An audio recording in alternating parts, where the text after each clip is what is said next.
Ay müəllimə, sən kluba getmirsən, bilirsən ki, orada qara kapron geyinirlər. Müəllimlər bəzən nə danışığını bilirlər, nə özlərini söhbət bunu hamıya şamil deyil ha. Yəni hamıya şamil edib bunu danışılmır. Bəzən müəllimlər var ki, bəli, özlərini idarə eləyə bilmirlər. Uşaqla dialoq qura bilmirlər, uşaqla rəfiqə ola bilmirlər, uşaqla dost ola bilmirlər. O müəllim Gülü kimdir xanım, axı? bugünkü hadisənin səbəbi müəllimdir yoxsa Bəli, valideyn? müəllimdir. Bəli, müəllimdir. Niyə müəllimdir?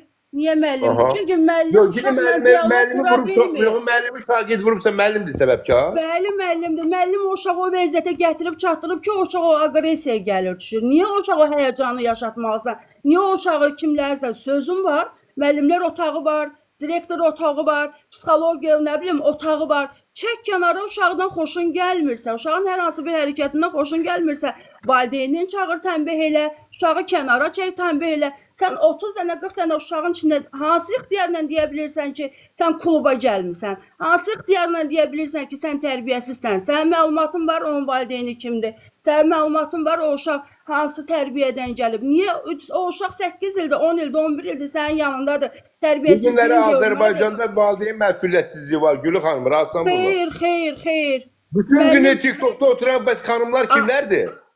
Ay Fahib bəy, qurban sənə. Yox, Hə. elə deyil. Elə deyil. Necə elə deyil? Mən görürəm axı bunu, necə elə deyil? Nə hamı Bütün yenə günü dediyim kişili kimi. qadınlı səhərdən axşama kimi TikTok'ta oturub misafirlərdə otururlar. Bunlar uşaqlarla vaxt ayırmırlar. Bunun səbəbkar da valideyn, müəllimdir. Müəllimlər özlərini belə deyək də, biraz diqqətlə, nəzakətlə Yo, danışsalar. müəllimdə ne günah var? Bütün günü Bu burada vəziyyətə yaşına gəlib başına çatmaz. asılı olmayaraq, mən sizə bir söz demək istəyirəm Gülü xanım. Azərbaycanda belə bir problem var. Siz özünüz də şahidisiniz. Mən də bunun şahidiyəm. Səhərdən axşama kimi TikTok'ta qadınlar otururlar. Bunlar niyə uşaqlarına vaxt ayırmırlar? İndi hamıya da şamil deyil axı. Nə Onda danışdıqlarımız gəlin hamıya müəllimləri də şamil. hamıla şamil eləməyək də bunu.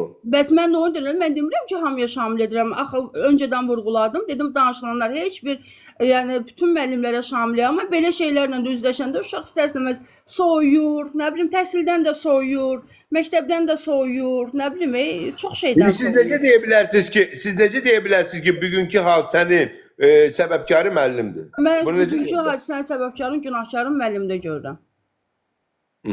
Çünki müəllim Təşəkkür o edirəm. vəziyyətə gəlib çatdırır uşağı ki, o uşaqda o aqressiyaya gəlir düşür. Deməli bunu müəllim gətirib bu həddə çatdırıb deyirsiniz. Bəli, o Əslində, əsəbi, o belə gərginliyi deyək müəllim də, yaşadır. əslində o səbəb yəni hadisənin nəyə görə olduğu tam məlum deyil, amma siz deyirsiniz ki, müəllim uşağı o həddə gətirib çatdırır. Yəni belə fikirləşirsiniz də. Yəni uşaq müəllim arasında olan bir gərginlik var deyirsiniz də. Ona görə müəllim bunun səbəbkarı müəllimdir. Yəni bu hadisənin bu vəziyyətə gəlib çatacağının səbəbkarı mən müəllimdə görürəm. Təşəkkür edirəm, minnətdaram sənə. Uşaqlar bağçaya gedəndə də ay Faiq bəy, qurban sənə, biz su atan tapancadır, nə bilim, yumru şarik atan tapancadır, nə bilim o divara yapışqanlı tapancadır. Alıb verməmişik uşaqlarla, alıb vermişik də, oynadıblar da. Amma bu günləri valideynlər uşaqlarına alıb planşet Oğlan uşağına verirlər. su atan tapanca alardıq. Yenə də dediyim kimi, tapanca da alıb vermişik, skor maşını alıb vermişik, polis maşını alıb vermişik, yəni traktor alıb vermişik, çox şeyləri alıb vermişik də uşağa. Alıb vermişik, biz də onlardan oynamışıq. Amma bugün telefon verir uşaqların əlinə. Müəyyən oyunlar oynayırlar, o agresiya yaratmır uşaqlarda. Niyə elə uşaqlar da var ki, savadla məşğul olur. Elə uşaqlar var ki, telefonla irəli gedir. Yenə də hamıya eyni deməyəydi. Mənim şəxsən oğlum 6-cı sinifdən özü hazırlaşdı, özü oxudu, internetin vasitəsilə, telefonun vasitəsilə Allah şükür universitetə girib 2-ci kurs tələbəsidir. Amma onu telefonun sayəsində elədi. Deməli, oradan götürdü, öyrəndi. O demək deyil ki, elə hər iqranı oynayan uşaq nəsə bir pis yolun yol, hər telefona baxan uşaq pis bir şeylər öyrənir orada. Elə uşaq var ki, orada nəsə də əldə edir, bilgi əldə edir. Təşəkkür edirəm, minnətdaram Gülü xanım sizə. Bu Gülü xanımın fikirləridir. Hikmət bəy yazır ki, heç bir məktəblərdə heç bir uşağın oxuması maraqlı deyil müəllimlərə. Bunu Hikmət bəy yazır burada. Müəllimlər uşaqlarla çox kobuddular. Bunu Kərim Gülməmmədov yazır burada. Müəllimləri günahkar bilirlər. Mən burada yeni gəlirlər, xoş gəlmişsiniz. Bəli, valideynlər ucbatından təhsilimiz də, gələcəyimiz də, baxın, valideynlərin ucbatından təhsilimiz də, gələcəyimiz də məhv olur. Belə valideynlər, yəni ki, Gülü xanımı nəzərdə tutub deyir Fuad bəy. Gülü xanım, çox üzr istəyirəm. Sizin ki, valideynlərdən təhsilimiz məhv olur deyirlər. Valideyn bir dəfə təhsil... Yox, bu ünlü fikirlərdir. İndi texnologiya dövrüdür. Dərslər onlayndır yazır burada. Uşaq başı xarabdır, kimdədir günah yazır Rıza bəy. Mən zəhmət olmasa Ekran bəyin o məktəblərdə müəllim uşağa aqressiya göstərə bilməz. Pullu məktəblərdə uşağın nazı ilə oynanılır. Bax bunu A81 yazır burada. Mən başdan xarab uşaq olanda siz nə günah axtarırsınız Rıza bəy yazır burada. Yeni gələnlər Tomis xanımı salamlayıram burada, Nüşabə xanımı salamlayıram burada. Burada Arzu xanımı salamlayıram burada. Zəhmət olmasa ekranı bəyənin. Mən fikirləri səsləndirəcəm. Bax fikirləri oxuyuram burada. Qabaq müəllimlər başqa idi. Bunu Xraniteli Aqne yazır. Uşaq evdən silah götürəndə valideyn harda idi? Hara baxırdı? Nur Babayeva yazır burada. Siz də salamlayıram Nur xanım. Baxın, Azərbaycanda müəllim və valideyn müştərək işbirliyi bu səviyyədədir. Gülü xanım və müəllim səviyyəsi. Bax, bunu Fuad bəy yazır burada. Mən TikTokda müəllim də oturur yazır burada. Hər kəs oturur, uşaqların bağçalarında və dayılar, analara tapşırırlar. Analar artıq dayə tuturlar. Ana öz tərbiyəsini də göstərmir. Artıq dayələr tuturlar. Valideyn TikTokda oturub deyə müəllim hər fürsətdə pul yığmalıdırmı? Bunu Güney xanım yazır. Hər ikisində problem var deyirlər burada. Zəhmət olmasa ekranı bəyənin. Nurtan xanım, xoş gəlmişsiniz. Salam, mən hər kəs salamlayıram. Necəsiz Faiq bəy? Təşəkkür edirəm. Siz necəsiz? Sağ olun, siz yaxşı olun, çox sağ olun. Buyurun, müəllimlərdə təqsir görürlər. Bəziləri valideynlərdə görürlər. Bəli, inan siz dinlədim, mən də şoka düşdüm. Mən çünki belə gözləmirdim. Səbəb, uşaqlarımızın aqressiv böyüməsində səbəb kimdir? Valideyn, cəmiyyət, yoxsa məktəb, müəllim? Kim? Baxın, mən bu barədə şəxsi fikrimi deyim ki, mənə elə gəlir ki, biz burada uşaqların yanlış yönləndirilməsidir səbəb. İstər bu dövlət məktəblərində olsun, istər yəni yaşından asılı olmayaraq biz uşaqlara öyrətməliyik ki, onların etdiyi hərəkətin, mən bunu valideyn olaraq dedim də, onun etdiyi hərəkətin bir nəticəsi var. Uşaqlar bunu bilmirlər. Çünki onların başlarına gəlmir belə şeylər. Biz əgər o uşağa göstərməsək ki, onların hansı etdiyi səhv böyük nəticələr verə bilər, baxın sonu belə olacaq. Çünki bu uşaqlar türklər deyirik ki, sən ölməyi bayılmaqla sanıyorsun. Bunlar fikirləşirlər ki, bunların etdiyi səhv, o yəni həbsxana bir yay düşərgəsidir, yaxud da bunların yaşı azdır deyə bunları belə bağışlayacaqlar. Yəni belə şeyləri ciddiyə almırlar. Başa düşdünüz? Ona görə də bugünkü hadisənin səbəbkarı valideyn yoxsa müəllim? Məncə valideyndir bir mənalı olaraq. Çünki uşaqlar ailədə bir nəfəri hər zaman başçı olaraq görür və onun sözlərinə qulaq asır və müəllimə bu siyahıda deyil. Əsla uşağın böyük kimi qəbul elədiyi siyahıda müəllim yoxdur. Yəni ki, valideyndir səbəbkar. Bəli, bir mənalı olaraq valideyndir. Yəni o uşağı düzgün yönləndirməlidir. Yəni düzgün onu başa salmalıdır ki, yəni müəllimənə qulaq as, müəllimənə. Fərqi yoxdur. Rəsmi açıqlama oldu, olmadı. Əgər bu hadisə törədilibsə, liseydə törədilibsə, bunun səbəbkarı valideyndir deyirsiniz. Bəli, bunun səbəbkarı istənilən halda valideyndir. Bilirsiniz, bəlkə də o uşağın valideyninə deyəndə ki, sənin oğlun belə bir iş törədib, həmin valideynin bəlkə də ürəyi tutub, yaxud da xəstəxanalıq olub. Çünki o insan başa düşür ki, bu necə böyük bir problemdir, amma onun uşağı onu başa düşmür. O uşağını başa salmayıb ki, sən belə bir şey eləsən, mən də yanacağam, sən də yanacaqsan, bizim ailəmiz məhv olacaq. Başa düşdünüz? Təşəkkür edirəm, minnətdaram sizə. Mən sizə təşəkkür edirəm. Nurtan xanım deyir ki, bunun səbəbkarı bir mənalı olaraq valideyndir, məktəbdə müəllim zat deyil. Rəşad, xoş gəlmişsən. Səni salamlayırıq. Buyur. Salam, axşamınız xeyir olsun. Hər kəs salamlayıram. Axşamınız xeyirli olsun. Niyə gənclərimiz aqressiv böyüyür? Mən danışaram. Rəhlə xanım. Rəhlə xanım, xoş gəlmişsiniz. Faiq, axşamınız xeyir. Rəşad, çox sağ ol, qurban olum. Amma mən gözləyirdim Axşamınız xeyirli olsun. Rəhlə xanım, mövzu belədir. Hər birinizi salamlayıram. Faiq, mövzunu bilirəm. Bugün mən də oxudum. Feyzdən oxudum əslində. Çünki TikToku çox vaxt axşam açıram. Əslində bu faciəvi bir hadisədir. Biz keçmişə qayıtsaq, düzdür, keçmişlə orada nümunələr götürüb gələcəyə addımlayırıq. Bunu mən hər zaman deyirəm. Amma nə qədər olmasa bir 15 il qabağa, 20 il qabağa yoxu geriyə qayıtsaq, görün belə hadisələr olurdu. Çox nadir hallarda ola bilərdi, çox nadir. Bunların çoxalması Faiq. Biz tək valideynləri günahlandırırıq. Ən böyük əslində valideyndir. Evdə uşaqları tərbiyə edən bizik, məktəbə göndərən bizik, onları anladan bizik. Evdə nə varsa hamısına xəbərdar eləyən uşaqları da bizik, valideynlərdir. Əslində evdə olmaz silah saxlamaq. İndi ola bilər dokumentlə ov tüfəngləri zadı olur. Onu indi prokurorluq araşdırır. O barədə danışmaq istəmirəm. Amma yenə də uşaqların birinci tərbiyəsində rolu oynayan anadır.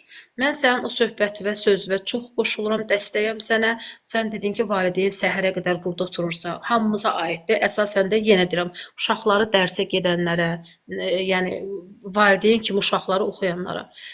Onlar uşaqlarla tam məşğul olmurlar. Bax, valideynlərin WhatsApp qrupu var. Müəllimlərin də həmçinin. Bax, bunlar hamısı indiki dövrdə mən elə düşünürəm ki, minusdur bunlar. Valideynlər uşaqlarla tam təmas qura bilmirlər. Uşaqlar adresi böyüyüblər. Evdə də çoxları atanı saymır faiq. Bax, bunlar bilirsiniz nəyə gəlib bu dərəcəyə çıxardır. Yenə də gəlir evdəki tərbiyədən, əxlaqdan, atadan, anadan, əsas da uşağı biz deyirik, çox vaxtı ki, yəni ata-ana əsas uşağı dəyərləndirən evdə tərbiyələndirən ana olur. Yolu ana göstərir. Ata həmişə arxa dayaq olur. Bu günləri Rəhlə xanım, mən razısınız da, valideyn məsuliyyətsizliyi var Azərbaycanda. Mütləq internetdir, bunu yenə deyirəm, telefondur, siz dediyiniz kimi. Burada valideynlərin bütün günü oturmaları, uşaqları yanında, elə uşaqsız da. Bunlar hamısı uşaqların həyatına minusdur əslində. Uşağı olan ana, bağçaya gedən, məktəbə gedən, ümumiyyətlə 18-20 yaşına qədər böyütməlisən, uşağı tərbiyə verməlisən, cəmiyyətə onu buraxmalısan ki, sonra rahat bir nəfəs alasan ki, hə, mən bunu böyütdüm və indi rahat nəfəs ala bilirəm ki, övladımı tərbiyələndirib, ali savadlı və yaxud da sənət sahibi eləmişəm. Budur, valideynin boynuna düşən budur. Mən elə düşünürəm. Yəni, bugünkü hadisənin səbəbinkarı da bir nömrəli ailədən gəlir. Evdən olan tərbiyyət də faiq. İndi bu hadisəni mən dəqiqliklə bilmirəm. İndi müəllimdə nə təqsir var? Dəqiqliklə bilmirəm. Yox, indi təqsir oldu, olmadı müəllimdə. Ay sağ ol. Mütləq evdən uşaq tərbiyə götürməlidir. Bu tərbiyədən asılda istəyir müəllimin günahı olsun, istəyir olmasın. Bunu səbəbkarı bir nömrəli valideyndir. Əlbəttə, uşaq silahla məktəbə getmək nədir? Müəllimlər də onu da deyim, uşaqlarla təmas qurmalıdır, mehriban olmalıdır, dərslərinə düzgün keçməlidir, o da var. Amma mən birinci yenə də evdən çıxan uşaqda təqsir görürəm, övladda və valideyndə. Bunu demək istəyirəm. İndi Rəşad danışar, Rəşadı daha çox dinləyərəm, çünki Rəşadın Təşəkkür edirəm. Rəhlə xanım, mən sizə təşəkkürünü bildirirəm. Mən aşağıdan dinləyirəm sizə, sağ olun. Çox sağ olun, mən sizə təşəkkür edirəm. Rəhlə xanımın fikirləri idi bu. Bir nömrəli olaraq valideyndir səbəbkar. İstir burada müəllimin təqsiri olduğu, istir şagirdin kimi valideyndir. Bir nömrəli olaraq valideyndir təqsirkar. Mən fikirləri oxuyuram. Arzu xanım yazır ki, ana oturur canlıda, uşaq da yanında ağzına gələni danışır. Bunu Arzu xanım baxıyor. Bəli, Arzu xanımla razıyam. Bugün Azərbaycan reallığı budur. Uşaq var, atası pilot istəyir, anası da ki, sokarda 7-ci sinif uşağı marketdən sigaret alırdı, satıcı satmadı. Bunu Naxçıvanlı xanım yazır burada. Mən fikirləri oxuyuram burada. Zəhmət olmasa, burada hər kəsi tüfəngi götür, get, çatmadı, vur yazır Rıza. Ben bilmiyorum, eynən Rəhlə xanım deyənlər var burada. Arzu xanım razılaşır. Ceko yazır ki, 18 yaşda tüfənglə məktəbə girən 40 yaşında tankla ali məktəbə girəcək. Bunu Ceko yazır burada. Uşaq oxumursa, savadsızsa səbəbkar anadır. Bunu A81 yazır burada. Günün 20 saatını övladına tərbiyə verə bilməyənlər 45-90 dəqiqəlik dərslərdə müəllimdən gözləyirlər. Bunu Nur Babayev yazır burada. Ata-ananın yanında əzirsə uşaq da əzəcək Faiq bəy. Bunu Mələk xanım yazır burada. Mən fikirləri oxuyuram. Ekranı bəyənin, zəhmət olmasa. Hər kəsin fikrini burada səsləndirəcəm. Silah, ov silahı olub, bəli olub. Winchester, Allah yazırlar. Uşaqla dost olmaq, maraqlanmaq. Bunu Rıza bəy yazır burada. Mən xahiş edirəm sizlərdən. Ekran bəyənin, çox özgürlük veririk, ondandır. Bax, Arzu xanım yazır burada. Konsuel xanıma təşəkkür edirəm, mövzunu işıqlandırırsınız burada. Hadisənin səbəbini bildik, bilmərik. Əsas odur ki, valideyndə görürlər təqsiri. Bir çox insanlar da müəllimdə görürlər.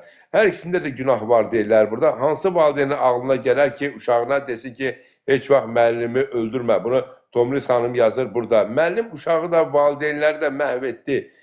Bax, burada müəllim səbəbkardır deyir Gül xanım. Ekranı bəyənin, zəhmət olmasa. Mən burada, Rəşad, xoş gəlmişsən qardaş. Salam Faiq, xoş gördük. Hər kəs salamlayıram. Axşamınız xeyir olsun. Buyur, sənin də fikirlərini öyrənmək maraqlı olacaq mənə. Ümumiyyətlə, indiki gənclərimiz, uşaqlarımız birinci növbədə niyə aqressiv böyüyürlər? Nədir bunun səbəbləri? Səbəblər çoxdur. Səbəblər orada indi konkret bir məsələdən, yəni dəqiq bir məlumatımız yoxdur, bilmirik. Ondan get, o mövzudan deyil, uşaqlarımız aqressiv böyüyürlər. Ümumda götürəndə, yəni uşaqların belə deyim ki, çox həddindən çox belə deyim.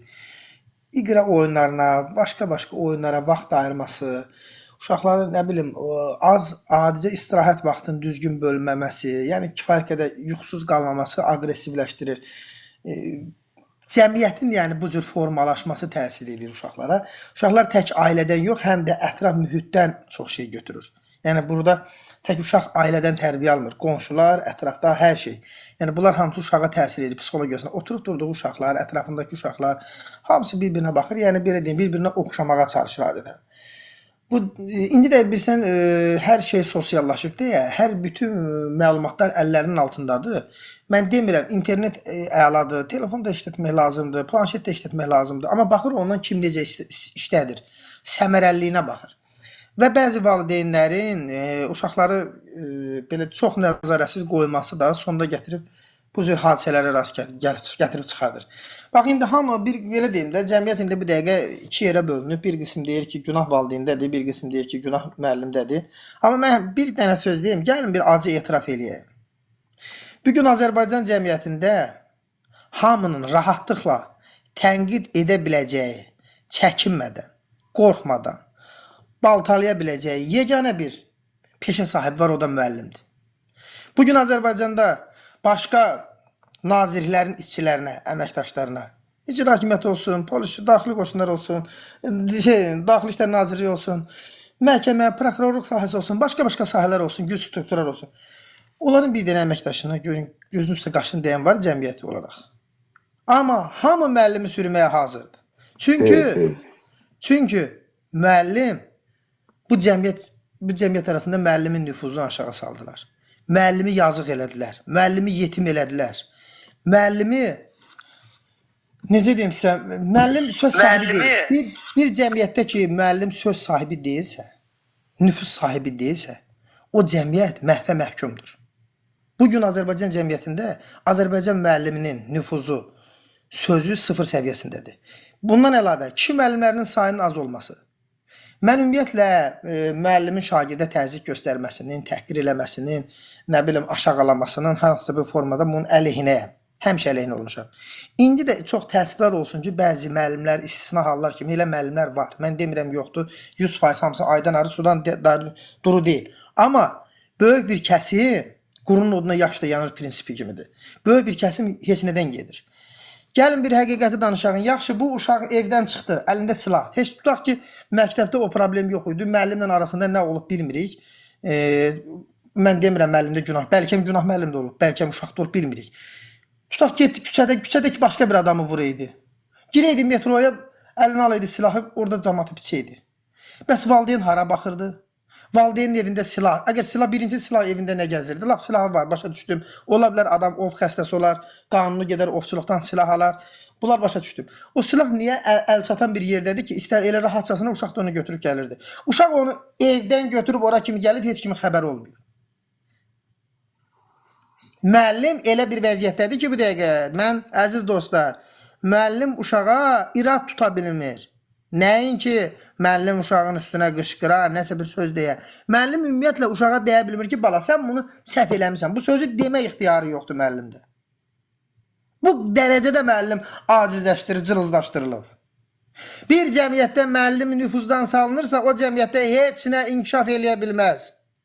Hər kəsin müəllimin üzərini görürlər. Bütün tarix boyu böyük şəxsiyyətlərdən tutmuş, böyük inkişaf eləmiş cəmiyyətlərdə, dövlətlərin hamısında müəllimin böyük nüfuz sahibidir.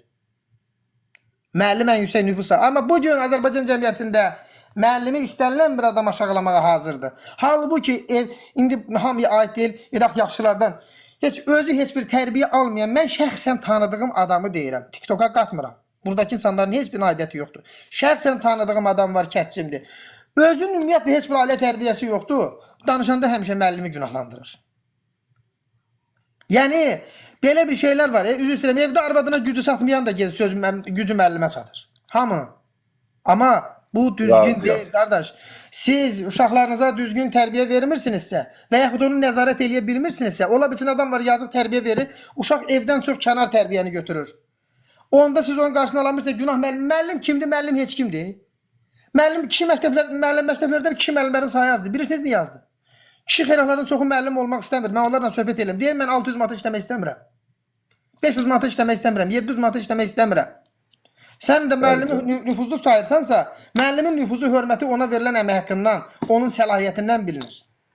Onun məktəbdə davranışından, gördüyü işlərdən.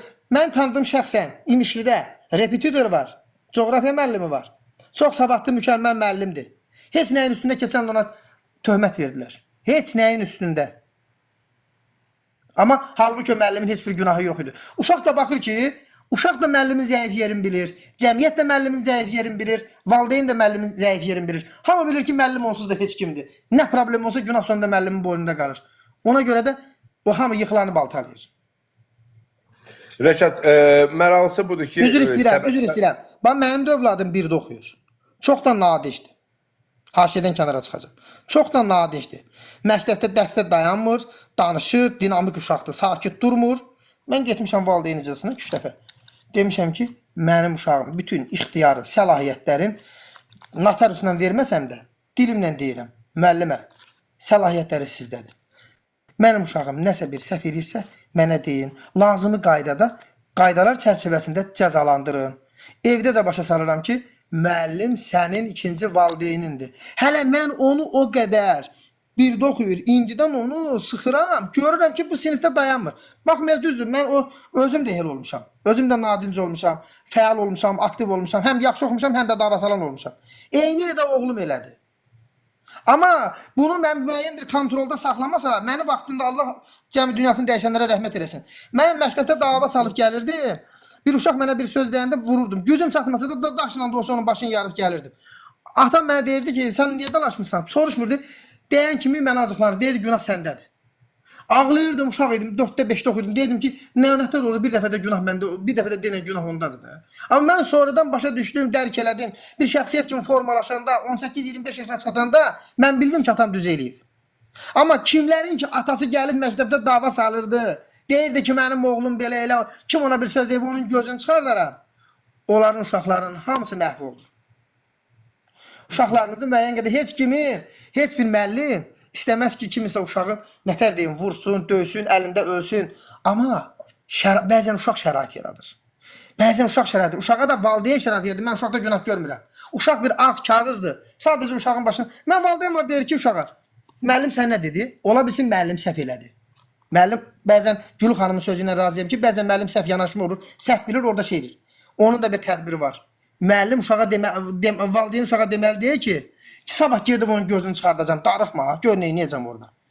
Valideyn gəlir məktəbə, salam müəllim, salam. Çəkir təhlikdə söhbət edir, uşaq bilmir. Uşağın ayağının altına daş qoymaq lazım deyil. Çəkir deyir ki, ay qardaş, ya ay xanım, sən orada düz hərəkət eləməmsən, mənim uşağıma belə deyimsən, düz hərəkət eləməmsən, ayıbdır, yaxşı hərəkət deyil. Mən öz aramızda bunu səndən söhbət edirəm. İkinci dəfə bir olsa, mən aidiyyəti qurumlara şikayət edəcəm. Falan şey edəcəm, düz hərəkət eləmirsən, olmaz. Onu şəxsi də eləməlisən. Uşaq bilməli deyil. Bugün bizim cəmiyyətdə amma nədir? Müəllim falan şey edir. Müəllim 500 manat, 600 manat maaş alır. Hamı deyir ki, müəllim maaş alır. Sən o nətər yəni 24 saatı hardasa bunun 4-5 saatın müəllim yanında olur da bu. 18 saatın aşağısı sənin yanında olur. Sən 18 yaşında heç bir tərbiyə verə bilirsən, 6 saat tərbiyə verəndən çox şey istəyirsən. Rəşad, bugünkü hadisənin səbəbkarı valideyndir yoxsa müəllim?